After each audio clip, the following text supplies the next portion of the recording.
Whether you're a swing trader, an investor, or a day trader, you've probably thought, how could I bought near the bottom of that red candle or near the top of a green candle?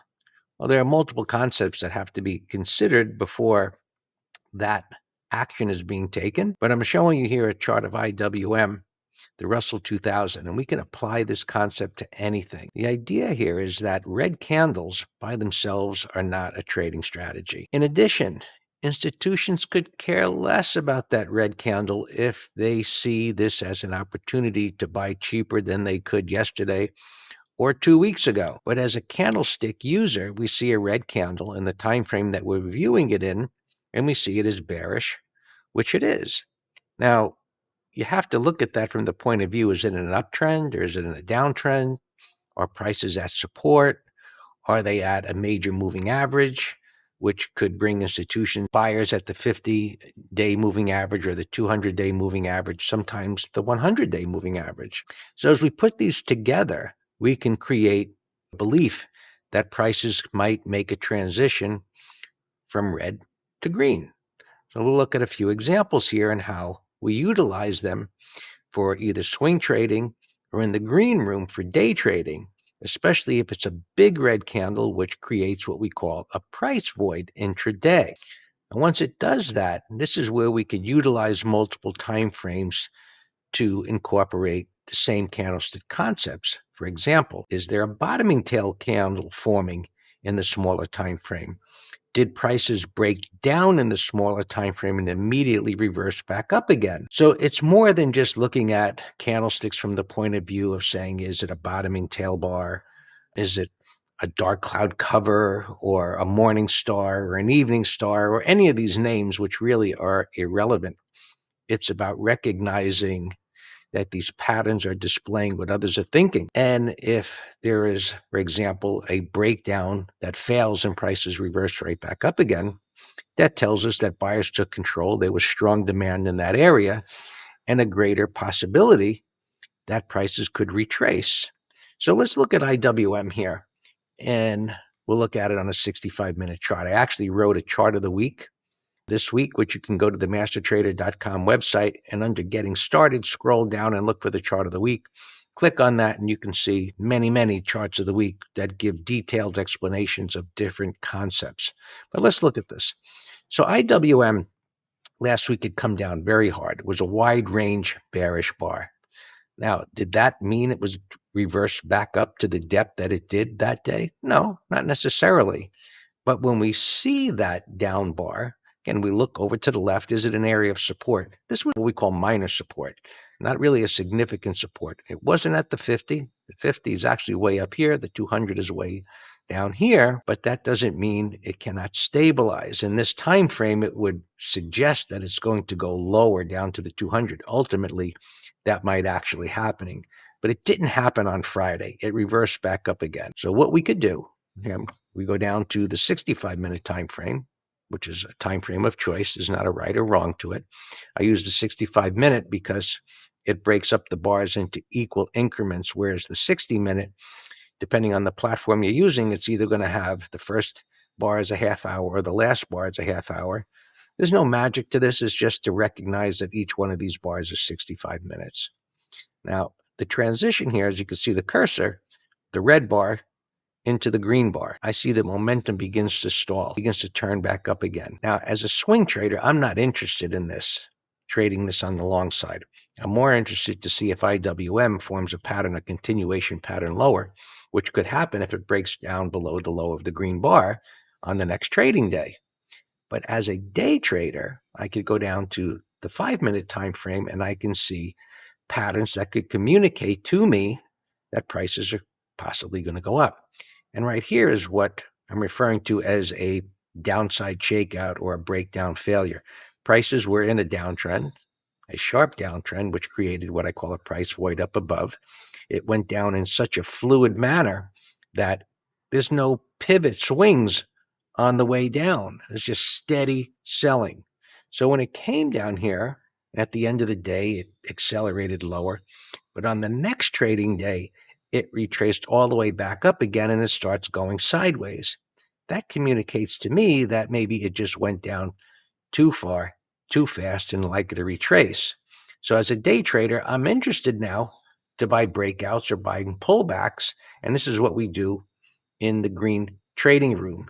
Each and every day, we either trade the indices, but we'll trade them with leveraged ETFs. We'll trade the futures and look for patterns like this, even when it's against the trend on the daily time frame, because as a day trader, prices could retrace quite a bit, as we see here.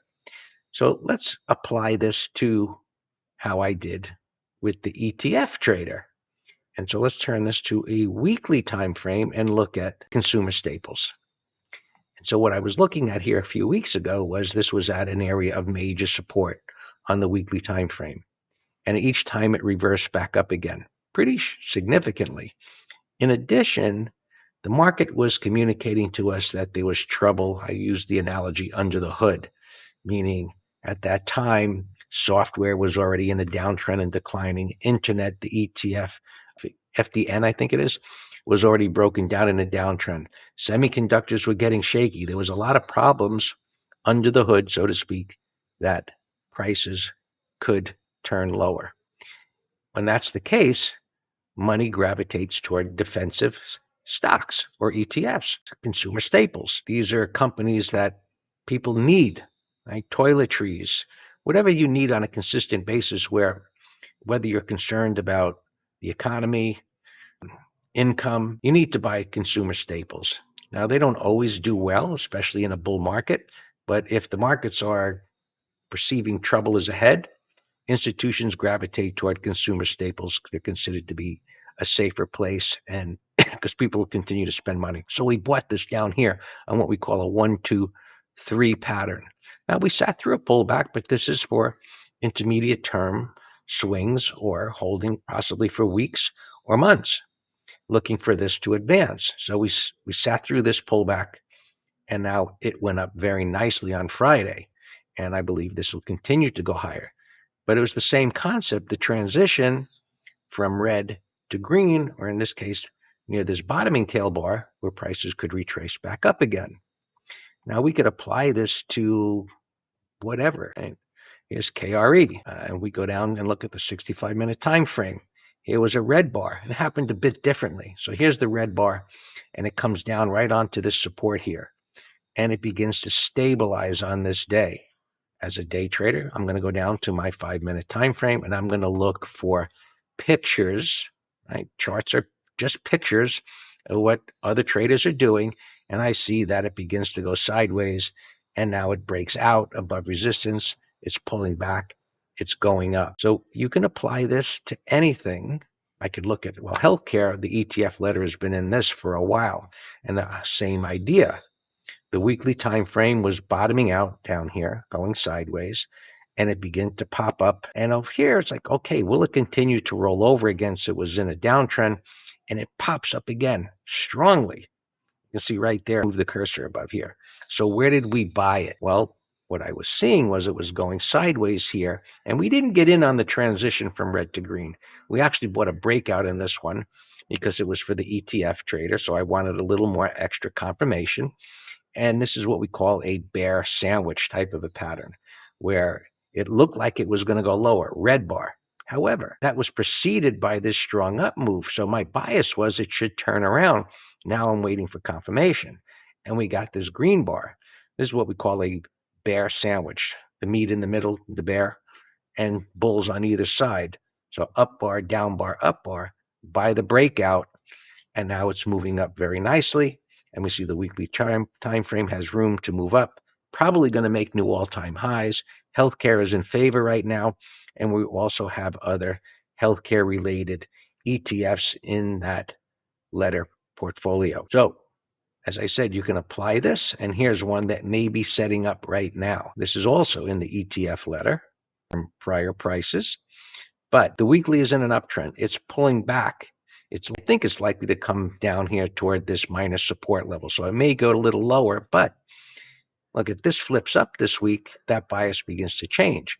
But the weekly time frame is pulling back, and I think that this, because it's in an uptrend, can make a transition here on the weekly time frame as comes down a little bit lower, and it starts to turn up, and I'll be watching the daily time frame to see if this actually does flip up, transitioning from a red candle to a green candle, and I'll look for an entry point on the daily time frame. So check out that chart of the week. I give extensive details there, which you can check out on the website, as I said, mastertrader.com. And this is one to be watching. Now, utilities are in favor. You might look at it as, hey, this is like grandma's place to be placing some money.